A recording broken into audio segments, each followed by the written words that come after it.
Hello friends, आज आपण बनवणार आहोत सॅलड.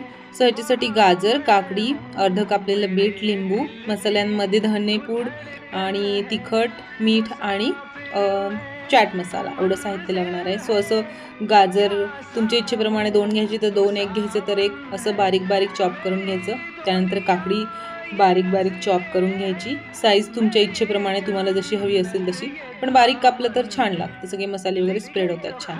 त्याच्यानंतर अर्ध बीटरूट घ्यायचे, तेही छान असं बारीक कापून घ्यायचे. नंतर हे सगळं एका डिशमध्ये मिक्स करायचं आहे अशाप्रमाणे.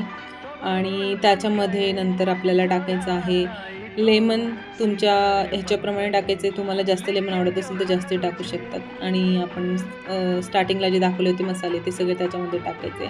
मिक्स इट वेल. त्याच्यानंतर मिक्स करून तुम्ही बघू शकता हे किती टेस्टी आणि छान दिसतंय. थँक्यू.